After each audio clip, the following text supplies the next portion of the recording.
Thank you very much for joining us for our first Fireside Chat. Again, I can't believe that we're in our third episode of this conference, and so it really does feel, as was being pointed out earlier, Fiona pointed out earlier, that we are kind of all grown up in this process. My guest this time requires almost no introduction to anyone who has been in financial markets. But Boaz Weinstein, you have been a fixture in the hedge fund space and the credit space for an extended period of time. And for those who do not waste their time following financial markets exclusively, your background, you came out of Coney Island itself, actually. You came out of New York City and you spent time in Coney Island. Your father was from Coney Island, if I understand this correctly. Is that right? Yeah, so I was born in Brooklyn and lived in Brighton Beach for a couple of years, and my dad kept his office in Coney Island. So Michael, when you told me that this was for Coney Island Prep, it struck a nerve. My dad is deceased, and I remember as a kid, he sold car insurance, among other things, and he'd come home and my mom would say, "Have you canvassed for new clients?" And he'd say no, and she'd say, "You got to go canvass for new clients." So he used to take me on weekends, and I would take leaflets for his insurance brokerage, and I'd put them under people's windshield wipers, which probably didn't make them too happy when they came back to their car. But I used to go up and down Coney Island Avenue, and I would hope, if I did a really good job, there used to be a shop that sold baseball cards, old baseball cards on Coney Island, and I might even get a couple of cards. And so I have great memories about Coney Island, and I was very excited to learn about what a great job the school is doing. Well, we are really thrilled that you agreed to help us in this process. And you mentioned obviously your father. Now, family plays a big role for you. You named your firm Saba Capital, which means grandfather, if I understand it correctly, right? Yeah, so it's very hard to name a fund. You want it to be easy to spell, easy to say, not conflict with anyone else. All the trees are taken, all the Roman gods, Greek gods are taken, and I thought who was important to me, and so my mother's father, in this case, because my father's father was deceased when I was born, was very important in my life. So Saba means grandfather in Hebrew, and it was untaken, which is half the battle, and he was really important to my existence insofar as he had the misfortune of living in Warsaw during the Holocaust and gave my mother to a Christian farmer who hid her out of the Warsaw Ghetto, and thanks to his anticipation, she survived, and here I am. So I thought, what can I do better than to call it Saba, and there you go. Oh, fantastic. Okay, so now rewinding for a second, you grew up in New York City on the Upper West Side. And at a very young age, you became extremely proficient in chess. You became, I think, third ranked in the country for your age group. Is that right? You know, you're always shortchanging me. I was second ranked. So go third ranked, and now I look arrogant because I'm like, let me correct you. It was second in the country. But let me now take it away. There are probably however many people are watching this, probably 1 in 1,000 is like, actually, he's not world class, which is true. I was not world class, but I was second in the country for my age group, right around the time of Perestroika and Glasnost sent so many young Russian kids to the States. And so I was second, but it's worth noting in the age group below me, there was someone better than me. So I was never quite there, but I was good enough to be very dangerous, and I still actually I didn't take lessons as a kid. We didn't want to afford it or couldn't afford it, and I'm very pleased to be able to take lessons every few weeks on Zoom, which I've been doing for the last 4 years. Oh, that's fantastic. That's really great to hear. Now, and then on top of that, you were in the public school system here in New York City and at Stuyvesant High School, and you win the Newsday stock picking contest, right? Now, this is an annual competition amongst roughly 5,000 kids who are basically trying to pick individual stocks. What'd you pick? What was the stock? Yeah, so nowadays everything's so much more advanced. Like, I'm going to say I was 15 and I hadn't studied statistics yet, but of course, like now, like 13-year-olds or whatever are studying it on their own or on Khan Academy. But I knew enough to know that it's a little bit like Alec Baldwin in Glengarry Glen Ross about a set of steak knives. If you come in third and fourth is you're fired, that out of 5,000 kids, if I came in 10th, that would only go so far. I needed to come in first or not. And to do that, I wasn't trying to pick Nike and see how its next quarter's earnings were. I knew I needed volatility, even if I didn't know the definition of volatility. And so I would look at the New York Times, the biggest movers, and I would kind of semi-randomly say, okay, this moved a lot, therefore it's likely to continue to move a lot, and should I should I invest that it would go up more or that it would retrace? And I basically every few days would take biggest movers and bet on a continuation of the movement, and boom, it worked. I came in out of first place, and it was very fortuitous because coming in second would have been great too, but it wouldn't have been nearly as good a story. And actually, it's funny. We are at the New York Stock Exchange. The prize was to give a speech at the New York Stock Exchange in some boardroom like this, and this may be the first or second time I'm back since. So thank you for bringing that up. That was 35 years ago. That's absolutely fantastic. I love that. Now, so effectively what you did was you bought a portfolio of continuing momentum call options, right? Now, of course, that leads you to be a credit manager who is effectively saying, hey, let's sell puts, right? Or be a credit manager who's long volatility. I'm jumping ahead, though, because right after that, you decide you're into the stock market, you're this lauded stock picker, and you head off to study philosophy at the University of Michigan. Explain yourself. Yeah, well, I don't think I was a lauded stock picker, and luckily almost everyone knew you were joking. So I knew I wanted to work on Wall Street. I answered an ad in my high school job fair wall, and I got a job after school working for this amazing broker, mother-daughter duo. The mother recently passed. Her name was Valerie Crane, and the daughter Janine Crane, and the duo were among the top 10 brokers in the entire Merrill Lynch system. And so I got to, through osmosis, listen to earnings calls, listen to Chuck Cloud talking about the market, and so I knew enough to be dangerous for my age. And then I managed to finagle a job at Goldman Sachs as a full-time summer intern my freshman year. So when I was in college, sophomore year, let's say you pick your major, I wasn't very worried about getting a Wall Street job, but I was interested in philosophy and in reading, and I wasn't that interested in the business school, which at Michigan is quite strong. So I did a philosophy degree, and I guess I studied what I wanted to study rather than what I thought would be useful, and I think it is quite useful. Mm-hmm. Well, just so you know, my son is in the audience. He was a philosophy major as well. He's now working on Wall Street. So it does happen in exactly the way you described. You also sold short the story, though, about Goldman Sachs, right? Because you actually got that job in a restroom, if I'm correct. You say that I got a job at Goldman from the bathroom. It has all sorts of connotations. None of them are very good. Yes. I mean, there's a big range there, actually, right? Well, what was I doing? Where in the restroom did it occur? Did it occur at the sinks or somewhere? So, all right. Well, you want to make me go there. So back to chess. There was a partner at Goldman Sachs named David DeLucia who was mentioned in Liar's Poker. He was kind of the king of junk bond trading, other than at Drexel, but at Salomon Brothers, then at Goldman. And he loved chess. He actually today has the there's such a thing as the world's largest collection of score sheets and the pocket watch of the world champion, the hat of the first world champion. And so he took to me, and we met at a chess club. And so I was at Goldman for kind of a perfunctory interview where they tell you to come back when you're a junior, which they did. And I said, okay, thank you. Can I use the restroom? And I go into the restroom, and he's at the stalls. And you can sometimes think like people can be really strategic. Like you just introduced me outside to someone who approached you in a very strategic way when they were in high school. And he got a job with you. I was strategic, but not strategic enough to say, maybe while I'm at Goldman Sachs, I should reach out to the most senior person I know, who's one of the top partners at the firm. Instead, I had to run into him in the bathroom, which I did. So, in our careers, we need a ton of luck as well. I had the luck of running into him. He said, what are you doing here? Come on out, sit on the desk. And 25 interviews later, I got a summer job. Fantastic. All right. So Goldman Sachs, you're working in the junk bond department as an intern. And then, and you've started in high school working for Merrill Lynch or working for a set of brokers. And then you transition, your first real job is with Goldman, and then you follow David, I believe, to DLJ, is that correct? That's right. But from my time at Merrill, and I was a junior floating rate note trader at DLJ, from my time at Merrill, there was this kind of innovation where Merrill Lynch and then a team of people from Merrill Lynch went to Deutsche Bank, were working on this emerging idea about credit derivatives. Right.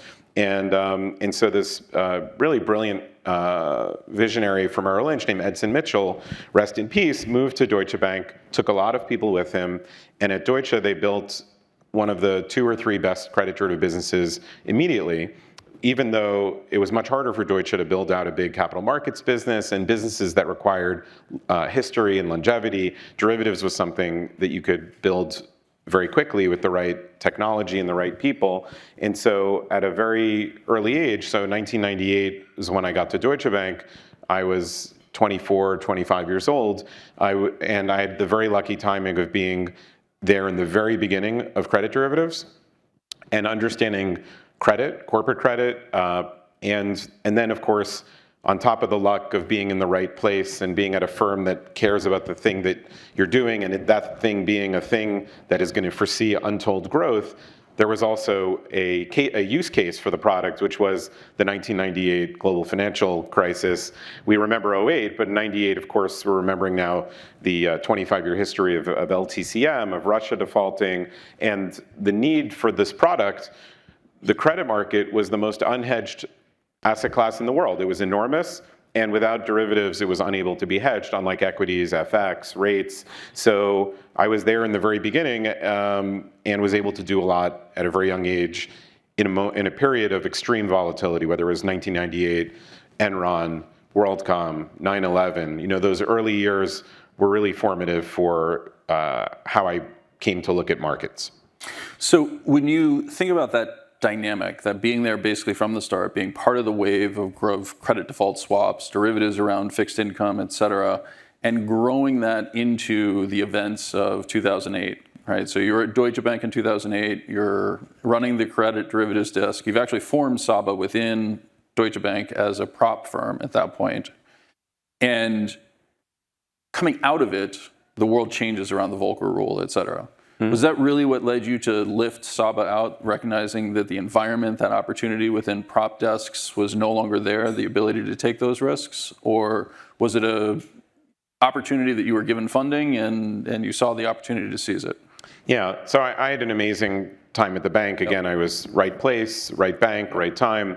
And when 2006 hit, I felt like there was a fork in the road. I was doing more. At the time, I was running the U.S. credit business with some responsibilities for credit derivatives globally. So high-yield bonds, high-grade bonds, convertible bonds, and then all the associated derivative businesses.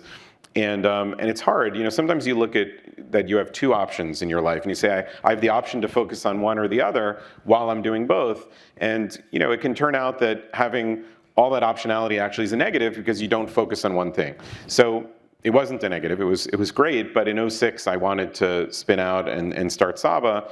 And one of my mentors at the time, who was an amazing boss to me, Anshu Jain, who just passed away last year, you know, worked hard to convince me that I was still very young. I was by then 33, and there was time, and now was not the time. And if I gave him a lot of notice, meaning a year, he would let me spin out and take the team and the IP and perhaps funding. And so I stayed at the end of '06, and then at the end of '07.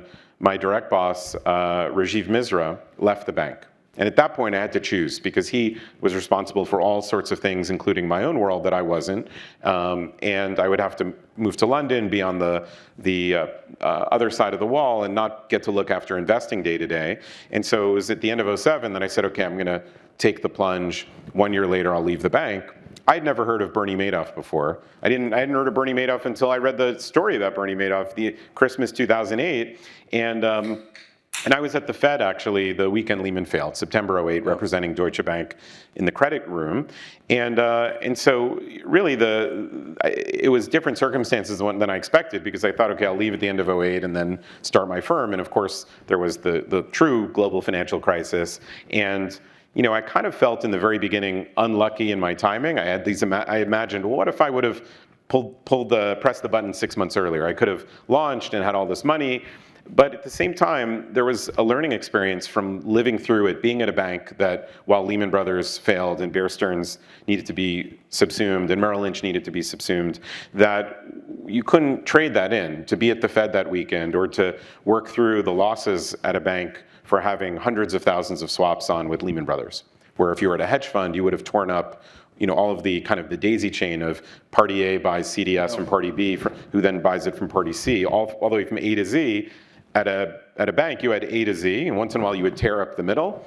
At a hedge fund, you assign, you novate, and you have no trade on. So it was very different, but So it led for a very challenging time to raise money after Madoff, but we did it, and it was an amazing time to invest, and it's part of the history. So that was really the kind of the timing of it all. And in the beginning, I started with just my old team from Deutsche Bank, and then over time, we've much more often the last decade hired people that I didn't know before. Yeah.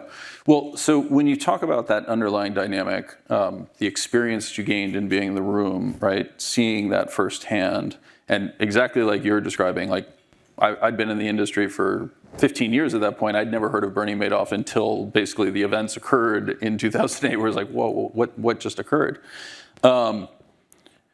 If I think about the question that comes out of 2008, how important was the role of the underwriter in like an AIG in the development of that market, right? Because I was well aware of CDS. The underlying dynamics of that market had begun to present itself to me. Deutsche Bank had become legendary in that space. You were the very clear facilitator. But the underwriter behind most of this stuff was ultimately the deep pockets of AIG or other insurance companies. When that changed, or when that went away, did the market exist in the same way, or could the market exist in the same way? Well, so the ecosystem of the market has changed a lot, right? There used to be huge activity from prop desks. Then after 2008, there were very few prop desks, only the French banks, and even then, only a few years later, they were diminished. And then there's very little, if any, prop that really exists in its classic sense. So it takes two to tango. In order to have volume, you need someone to want the CDS. You need someone to supply the CDS. So to answer your question first, you mentioned the insurance companies. So one of the most dangerous things I think in an investment is when it's perceived to have very little risk.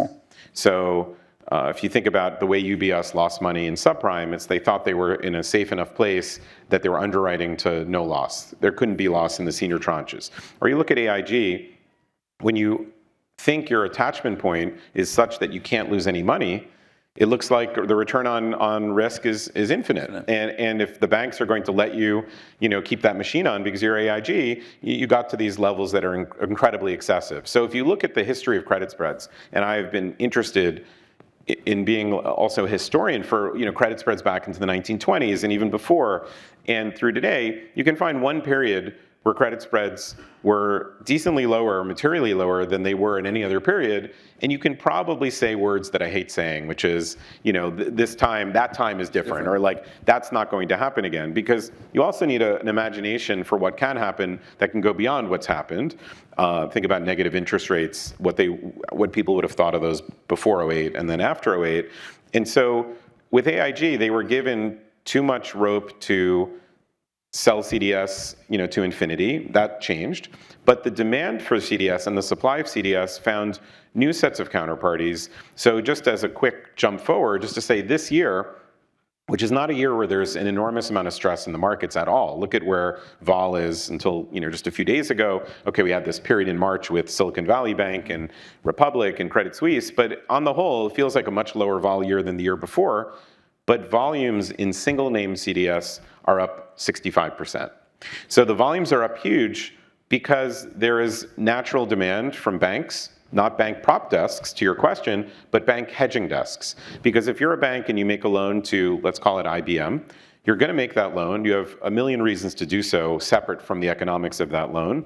But you have capital that loan is attracting. And if you buy CDS, the regulators will correctly let you free up that capital. And so there has been, for the better part of the last 5 years, but particularly since COVID, huge new increased demand from banks to hedge their loan portfolios. So there are technicals. I recently, for the first time in my career, had someone come and buy Google protection from us. So we sell the protection. We're long the risk. They're short. They're not doing it because they think Google credit spreads will widen. Same thing with Amazon and Apple. Two other companies, I'd never once had anyone say, can I buy protection from you on Amazon and Apple? It feels like worthless protection. How could Amazon and Apple possibly get downgraded, much less default? It seems like completely worthless unless you realize that the buyer of that protection is solving a math problem that you're not. They're not saying, what's the value of that protection? They're saying, what is the value that that protection does for me to free up capital, for me to do better in a stress test? If I want to do better in a stress test to continue to pay dividends or buy back stock or look better in my capital ratios, this is one of the lowest cost ways to do it. And so for the last few years, we've seen a proliferation of not just new players on the bank side buying CDS, new names they're buying it on, but on the existing names, significantly enhanced volumes. And so that's way overtaken, I'd say, the activity that bank prop desks had in '08. And that's a very long answer to a very good question. So I'll pause there. Well, no, you're now threatening to run the whole thing off the rails, right? Because that is actually a really fascinating development that you're highlighting, right? So one, I always like to point people to exactly this phenomenon. Anytime you see something like that happening, it's almost always got a regulatory component to it, right? Somebody is doing something exactly as you're saying that capital is much more valuable to me elsewhere. This is a way to free it up, right? Following 2008, we saw that exact same behavior amongst hedge funds who, regardless of their underlying credit outlook, ultimately had to show their end investors that they were hedged against the events of 2008, right? So this was one of the most interesting time periods, I'm sure, for you to be short credit default swaps, effectively saying, yeah, I'll take the risk, right? Because it was priced at such a difference to the underlying securities in many situations. The basis had blown out, right? Mm-hmm. When you think about that dynamic in today's world, you're highlighting super investment grade, like beyond high quality investment grade. But if I look at the junk bond world, I'm actually, I'm shocked in some ways. I was highlighting this in some of my writings recently, that if I look at the number of names in the high yield index that actually have single name CDS associated with them now, it's like 85 out of the 100 names in the index don't even have their own CDS. So how do you think about that difference, jumping straight into a credit discussion, how do you think about that difference versus where we were going into the financial crisis, right? Because CDS had proliferated on basically every credit at that point. Now it seems that it's much more a function of Apple, Google, et cetera, that you can buy the CDS on the super high quality stuff. Mm-hmm. But if I want to hedge, Delta Airlines is a bad example, but if I want to hedge AT&T, Verizon, et cetera, I can absolutely do it. I can't do a junk issuer. Yeah, so there's enormous depth on names like AT&T and Verizon, and the market breadth. So those three names I mentioned, those super high quality, kind of AAA type risk names, even if they're rated AA, there's only limited new names entering the market. So it's a market where a lot of the players are using the indices that they're based on. So let's take the junk index, like you mentioned. There's only 100 companies in it. Yep. So there's only so many. I think the HYG has 800 companies or something. So, or 800 line items, or maybe even more. So you're never going to get a very high ratio if one index has 100 and it's fixed at 100. But what you can get is an incredible fact, which is that the CDX high yields, the high yield index you just referenced, has more trading on average in a single day than the sum of the entire junk bond market has in a single day. So again, the index is trading more than all of the names that are in the index, not in the index, but on the bond side. Why is that? Because new players, we were talking about other new players just a minute ago, like the macro world, the CTAs, and even the risk parity players are using that index because it's so liquid and they can transact in and out very much at mid constantly in enormous size. And so you get technicals, which are really the biggest driver of credit spreads today, and maybe we'll come back to this, or technicals. You get technicals from all of the macro players, the quant shops that are using that index because it's so liquid. And so they don't care that it's 100 names, because with 100 names in credit, you have such correlation anyway. Corporate credit tends to move with corporate credit. You might get much more dispersion in equities, where you have Tesla up and such and such down, Lucid down, even in the same sector. And so the dispersion in credit is already very low, and 100 will get you a lot of liquidity, a lot of diversification, to the point where banks are also hedging all those names that they can't buy protection on. They can on Delta, by the way, but they can't on, let's say, JetBlue. Right. They're hedging it with the index as a proxy. So they're using indices to hedge their broader loan book. And so when someone inevitably mentions private credit and they say, oh, private credit, there's going to be a big spike in defaults, how can you play it from the short side? You really can't, because those names are not traded in CDS. You can't really short private loans. You shouldn't try. And so yes, the market which has had huge volume growth and even some additional breadth of names, still is a market globally is only about 900 companies, and including sovereigns, only about 900, even though we have tens of thousands of companies that borrow money. Yeah. So is that a risk or is that an opportunity? Do you think that this is this something you're focused on? Well, so I'm focused on a lot of different things, nothing to do with CDS. We'll talk about closed-end funds, we'll talk about whatever you want to talk about. But there are times when the market is giving you more or less, and right now I see much more opportunity while we're in this period where markets don't know, are we going to have a soft landing? Are we going to have a hard landing? Investors are really fatigued with waiting to see, and so the markets have kind of, I'd say, taken in stride that there's a lot of still storm clouds when it comes to inflation being stubborn. A few hikes ago was supposed to be the last hike. Now today, Governor Kashkari said, maybe one more this year. Look at how many eases were priced in just a few months ago, and now so the market.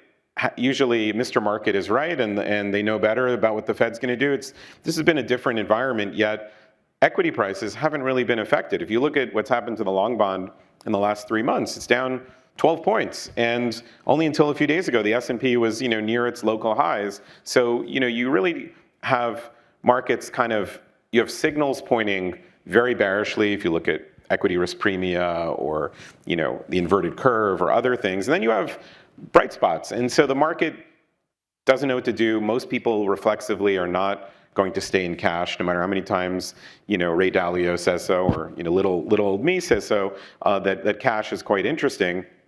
In terms of how we're dealing with the size of the market, I'm actually, when it comes to bond markets, I feel like there needs to be more liquidity. And in the CDS market, I'm actually very pleased with the substantial year-on-year growth that we've seen. But my main focus in the last few months has been a neck of the woods called closed-end funds that we will perhaps get to. Yeah, no, actually, that's perfect. So if we look at that underlying dynamic, closed-end funds, you're referring primarily to closed-end mutual funds, right? Those typically will trade at a discount to the sum of their individual parts, right? Trade at a discount to NAV. And that's been a primary focus of yours, is effectively stepping in and trying to create catalysts to close that. Is that a fair assessment? I'll only quibble with one point. Okay. The ones we're interested in trade at a discount, but there are many closed-end funds that trade at a trivial discount, a discount that low single digits, or even at a premium. In fact, one of the biggest closed-end funds in the U.S., PDI, Patrick David Israel, which is a PIMCO dynamic income fund. I guess I could have used those words to describe it.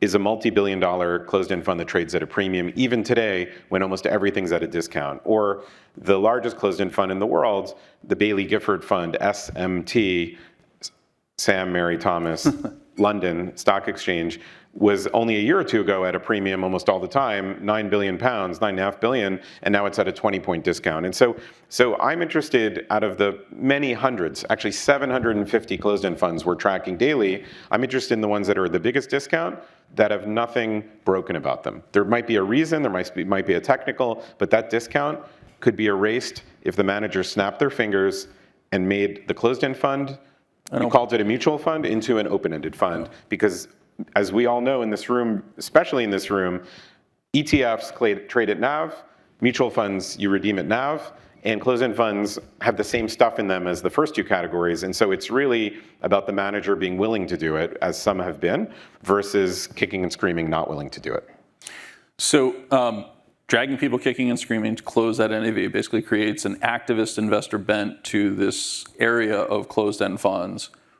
Why has this been left to you? Why have other people? Because you are picking up literally, dollar bills at 80 cents on the dollar, right? What's the difference? Why has this become an area of focus for you when dynamics like this have existed for a long period of time?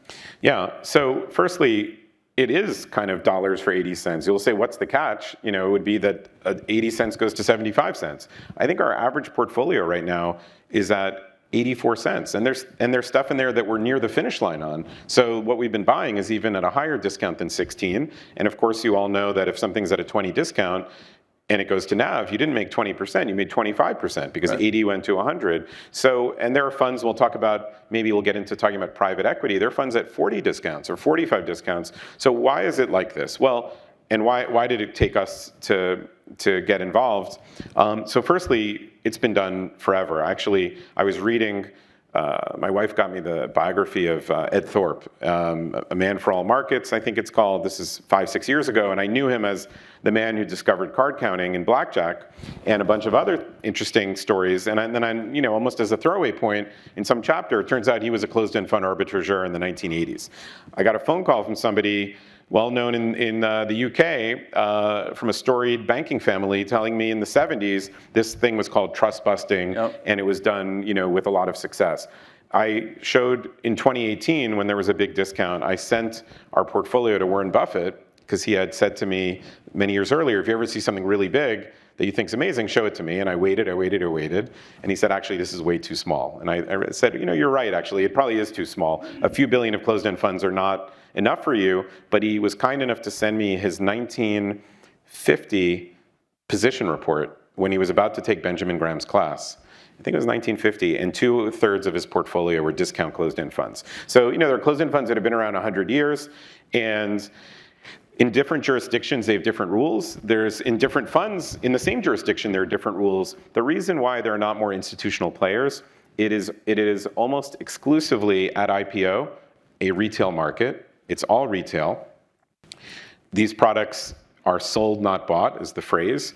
If you think about a closed-end fund, you don't imagine someone calling their broker and they're like, I just got a great tip. I need to buy the latest BlackRock closed-end fund. They say, get me NVIDIA, get me, you like that joke, get me Amazon. No one, wow, you're still laughing at that. This is almost like I paid you to sit here. It's unbelievable. I'm gonna lose my concentration. So no one says, get me the latest closed-end fund. So even at IPO, there isn't really demand. It's more like there's gentle recommendations from the broker. So then someday there will be supply. Someone will want to sell.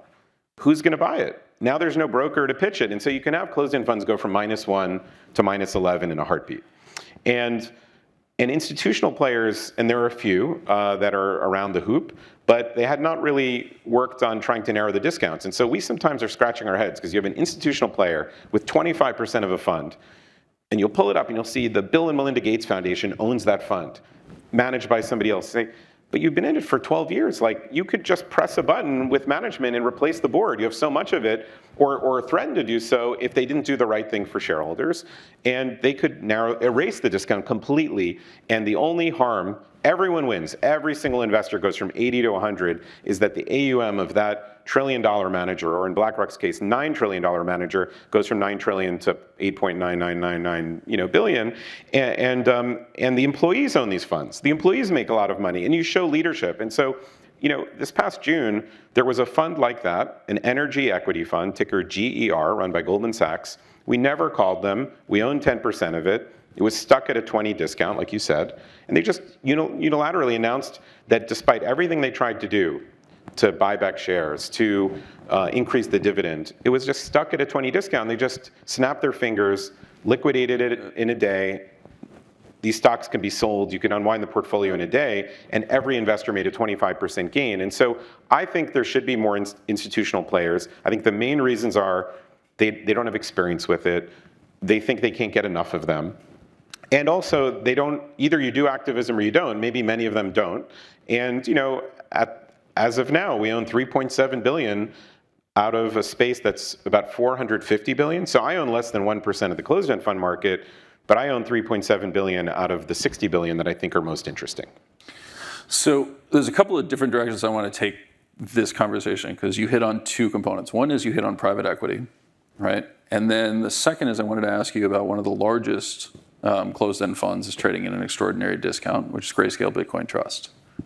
So full disclosure, Simplify actually has positions in Grayscale Bitcoin Trust. What's your reaction to this brouhaha?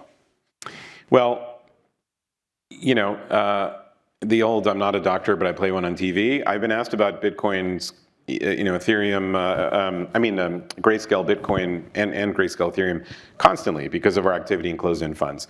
But the rules are so different for what one individual can do, or even a group, that we've been more spectators in it, waiting for that ruling. Yep. And so I'm interested in closed-end funds to a large extent because it's the one space where you can actually control your destiny. You're not an ARB hoping. You're an ARB that with every share you get a vote. And so we did own a bunch in one of our 40 Act funds. And when I saw the discount collapse to the teens, I thought maybe it's really going to go to zero. But for someone that hedges things out, there's a hedging cost, there's a time element, there's a fee element, which is significant for Grayscale. And so I like to every now and again send out a tweet if I have a strong view on the market. And when I saw it hit the mid-teens, I thought, this is a spot where I think, given that it was in the 40s earlier in the year, and there's still plenty of timing uncertainty and even other uncertainties, I thought there are better things to do. It would not surprise me. I understand it could easily go to zero in a very short amount of time, but I thought that it was no longer an obvious trade, so that was my view on it. Interesting. I was interested if you were going to actually, because you have the ability to look at most of the closed-end funds and deeply understand the underlying, right? When you think about the Grayscale Bitcoin Trust, is there concerns about understanding Bitcoin, or is the ability to actually hedge out the Bitcoin exposure liquidly, does that solve the underlying concern for you? Yeah, aside from a couple of 40 Act funds we have and one hedge fund we have, almost every one of my closed-end funds, I'm really trying to fully hedge out the underlying and make it just about the discount. Because if you just pause for a second, forget about 80% of NAV, 84% of NAV. If 84% of NAV could just a year later go to 88, which is a very modest hope, you would have made almost 5%. And if you look at what do you get for trying to take risk to make 5% spread, you don't get that spread owning junk bonds. And I think about the risk investors take owning junk bonds. Defaults could rise, spreads could widen, illiquidity discount could grow. But going from 84 to 88, it was at 88 a year ago, and it was at 93, 2.5 years ago. So the discount actually offers you an equity-like return for much less risk. And so I'm often not thinking too much about what the underlying is because it's fully hedged out. In something like munis, for example, I would say one of the big opportunities in closed-end funds right now is in the muni space. So there are more than 3 or 4 dozen munis. Think about where you're listening to me from, where you're sitting, and if you own munis in New York or California, there are muni funds, dozens of them, at 15 to 17% discounts. And those discounts are highly unusual. They're usually more like single digits. So why not replace the munis you own with munis with that margin of safety and maybe an activist going to push for NAV, as we've successfully done with BlackRock in 2020 and other managers. And so in munis, you can't short. And so you have to underwrite the muni risk, which is pretty low. Yep. But most of the time, if it's an equity fund, Michael, I'm hedging that out, leaving myself just with the discount. Got it. And then you mentioned private equity. Mm-hmm. And there are publicly traded funds that actually hold stakes in private equity. For example, SpaceX, we had talked about briefly. Those are trading at enormous discounts to where the indications are, at least in the secondary markets or in the primary markets, for those underlying positions. What's the implication for you about where private equity is, or is there a takeaway that you would have? I think the takeaway is that there's probably a very good opportunity, but you've got to take the underlying private equity risk to prove it, because you can't hedge out going short private equity. So if I just drew a line and I said, I'm going to draw a line with discount to premium, okay? And I'm going to rank all the companies that have either 100% in public markets, a QSIP, an ISIN, a ticker, all the way down to the ones that have 100% in private markets. So most closed-end funds are 100% public, but there's a handful, there's a bunch, there's a lot in the UK that are 50% private, 30%, 100% private. And if you draw that line, you find actually the biggest discounts in the market are either a fund that has some problem with it, let's leave that aside, like something that prevents you from ever replacing the board because the manager owns all the voting rights or something like that. But let's take aside those exceptions. Which, by the way, elements of Grayscale Trust there is what you're actually saying. Difficulty in closing that NAV. Yeah, because the rules are stacked against Right. the little guy, or the big guy working for the big guy and the little guy at the same time. And so if you look at the private equity funds, it's those funds that can be at the discount, like you said, like a 40 discount, even a 50 discount. And the FT had an article about this just 2 months ago with a long list of names, if anyone's curious about it. Bailey Gifford being this venerable manager in the UK that went from being very hot when flying cars were the thing, and Cathie Wood was at her peak, to those closed-end funds that may be 30% private, 70% public, trading at a 30 discount. And what does it mean? It used to mean that people don't believe the marks. People don't believe that these private positions are marked as conservatively as they ought to, or it's an opportunity, baby with the bathwater. But we track them closely. We look at the rules for which each fund even marks. They'll mark up private holdings or down based on how NASDAQ does. Some will mark in a different way. And what's happened most recently is that successive rounds of those private equity companies have been higher, not lower. This bull market that we've been in this year has led to, I'd say more often than not, if there was a revaluation of the private holding, it was actually up, not down. So I think it's actually an opportunity for those that know a little about private equity, for those that would look through in that portfolio and say, I kind of like SpaceX at this valuation. By the way, I have no opinion about that. Yeah. I'm getting in on that and 10 other things at a very big discount that I don't get if I buy ARK, because ARK trades at NAV. And this closed-end fund, trades at a very different level. And so it seems to me either an opportunity or the market is saying for uncertainty, I'm going to charge a lot. And so I think there is an interesting opportunity for private equity closed-end funds, though my own comfort level is much lower if I can't hedge out the underlying. So this actually brings up kind of an interesting angle for me, because a lot of what you're describing, this underlying dynamic of understanding who the players are, understanding what their motivations are, et cetera, it goes right back to your chess days, right? So it goes back to game construction, game motivation. How do you think about investing in the context of that? Like, what if you're going to draw a parallel to a game, where would you go? And by the way, a mutual friend of ours, Dan Ariely, is all about this dynamics of gameplay, right? So the components of behavioral finance, et cetera, often play into this. What would you focus on? Yeah, so I get asked a lot about chess, and there is an element, I think, to our approach to investing where we try, I don't want to send myself any compliments, but to be more creative, to find things that are hiding a bit. Why haven't more institutional investors looked at closed-end funds? Actually, there are. If you look at the holders list, just in the last 2 quarters, we see some smart hedge funds, or hedge funds, I should say, buying up things that are at significant discounts. But there is an element to credit where you can be more creative because, in equities, you like the company, you can own it. If you love it, you can own calls on it if the calls are cheap enough. If you hate it, the reverse. It's kind of unidimensional. But in bonds, you have 50 different bonds of the same company. You have loans, you have the cap structure, secured, unsecured, you have the term structure. You can think the company has an iceberg in front of it and it will either make it or not make it in the next 3 years. And you can buy 3-year CDS and buy a 20-year bond so that you hedge out that risky period. So there's a lot of room for creativity, which I think is true of the game of chess. But I would say, if anything, I think there are applications to the skill one learns, let's say being a skilled, a proficient card counter in blackjack, which is also something people like Bill Gross and a variety of other well-known investors had done professionally. Bill Gross did that in his early 20s because investing is a little bit more like blackjack in that you have to think about how much edge you have and what the right bet is relative to your edge. Of course, in investing, we don't know exactly what our edge is. We don't know the odds of winning or losing, but we have some kind of rough approximation of how it feels. And we have bet sizing. We have how much of the portfolio should one wager given the opportunity.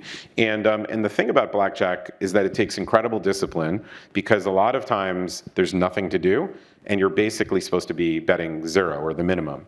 And I feel like in investing, we feel we're empowered, we're hired to be basically fully invested more or less within some normal, in some range that's not broad enough to be invested. And so, if rates are at 5.25% or 5.5%, and you think about sitting in cash, that feels weird to people. It feels weird to sit there all year. Well, I'm employed. I came into work. I looked at my Bloomberg screen, and I feel uncomfortable sitting in cash on a big amount for a long time.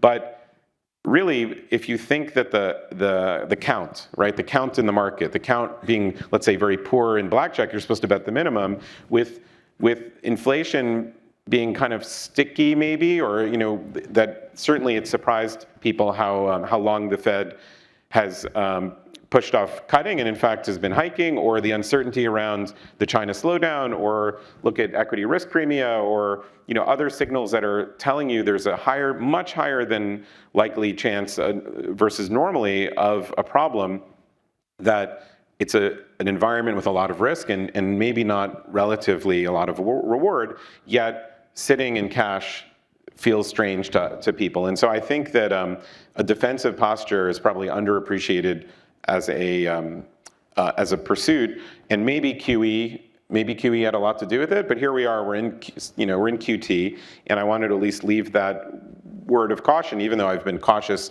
all year and it hasn't worked out to be cautious, but I think it's the right approach. And what you can find, as we found in 2020, for a movement in credit spreads, which happened in 2020 for a very short period of time, only as significant as we had seen in 2012. Credit spreads didn't widen more in 2020 than in 2012. You can make multiple years of gains versus the losses you would have for holding a short position in credit. You can make that in 1 year or in a 6-month period, because credit spreads are asymmetric. When they're low, they can widen at a multiple of what they were giving you, leaving aside what you would lose from defaults. And so I think that, and on a cautionary note, there's a lot of opportunity in relative value. I mentioned closed-end funds, but I think credit spreads are giving you so little extra spread in corporates compared to mortgages, compared to a lot of other things we look at, that I think it's just not worth it. You should take the risk-free yield, stay short-term, and wait for there to be a better count, if you will. Well, you're definitely preaching to the choir there. I want to make sure that we leave some time for Q&A from the audience. But on that topic, I mean, I'm spending an unbelievable amount of time dealing with the idea of rigid portfolios, effectively that the markets are no longer integrated, right? So somebody who's investing in high yield is trapped investing in high yield. Somebody who's investing in equities or running a target date fund or a model portfolio, I'm just increasingly see them lack the flexibility to do exactly what you're describing, which is to say, we're going to take it down, we're going to go to cash, we're going to be as conservative as we possibly can because we're being rewarded for simply waiting at this point, right? Bet minimums as compared to bet the whole portfolio as we traditionally have. So to me, that's the most interesting thing that's actually happening in markets right now. The number of people who can't make that choice, who can't reduce their exposure, who can't change their overall allocation is probably the highest I've ever seen in my career. With that said, let's open it up to questions from the audience. Does anyone want to ask a question? Oh, look at that. We're going to strike out on the questions. No one is. Oh, wait, no, you were laughing. You have to ask. There you go.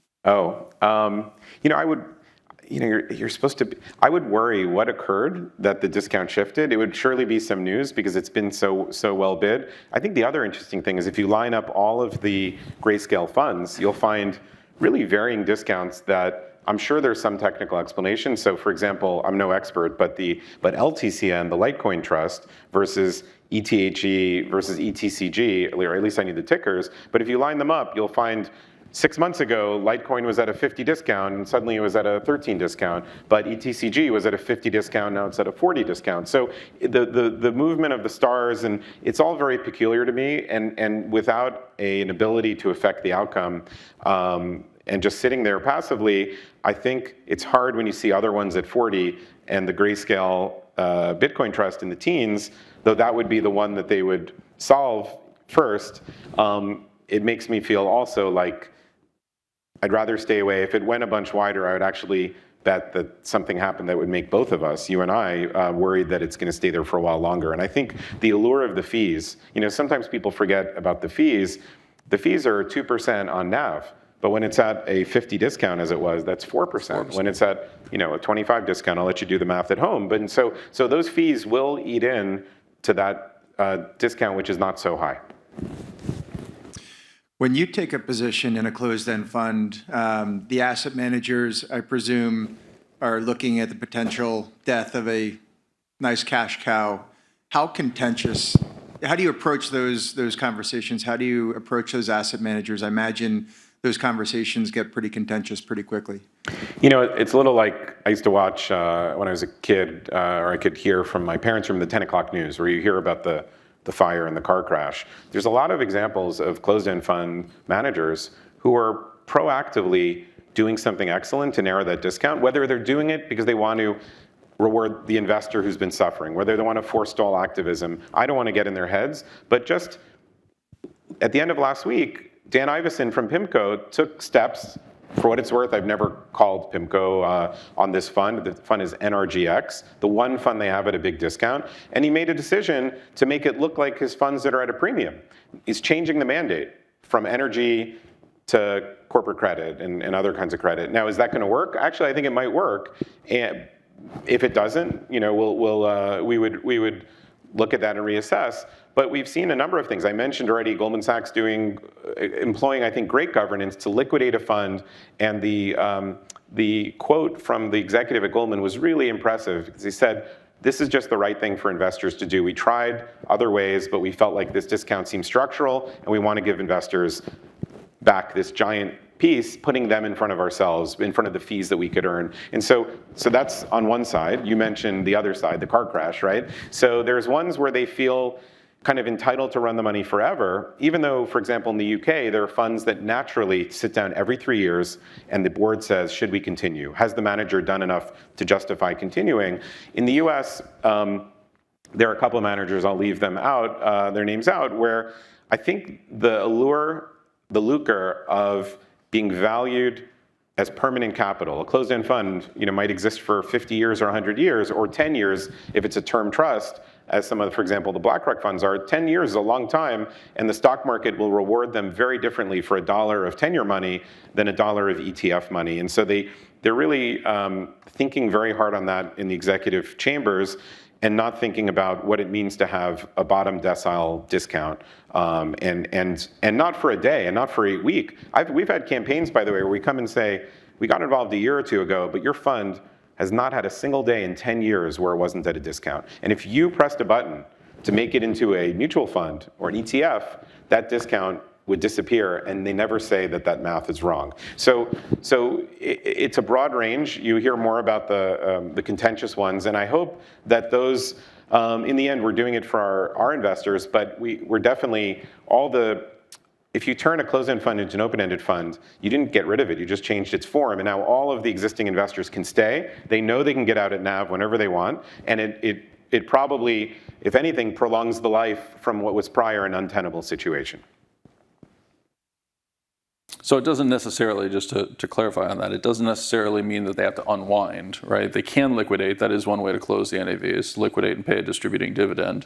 But for the most part, just going to open end, giving people the ability to actually transact freely, create and redeem shares, solves the problem and actually preserves the management fee as well. Yeah, it's very easy for funds that don't use leverage, because ETFs don't use leverage. For funds that do, they might say, well, the investor really wants it to stay levered. Well, you know, what is a discount? It's more sellers than buyers. What is a premium? It's more buyers than sellers. If you do a tender, which has been the most common technique of a manager to erase a discount, you are tendering out that overhang. And we've seen funds where we had a big battle with them. They didn't want to tender, and years later, after tendering, that overhang went away, and they've been able to do subsequent rights offerings and issue secondary stock because it was trading at a premium again. I'll leave that ticker aside, but there's one that's significantly larger now. Post the tender they did with us, they've done 2 rights offerings. And so if a fund were not at a significant discount, they'd have no problem. Yeah. It's really about tending to the bottom decile performing closed-end funds. And I think in that sense, though I didn't get into it for this reason, we're performing a really valuable function for markets, because the small investor can't organize. There's one more question over here. Nope, you're going to skip. Okay. All right. Boaz, thank you so much for joining us, and thank you for the support that you've offered to the organization at Coney Island Prep, and for the insights that you shared with us on the developments in the credit markets, closed-end funds, et cetera. Really enjoyed it. This was a blast. You had me at Coney Island. So there we go. Thank you. Thank you. Okay.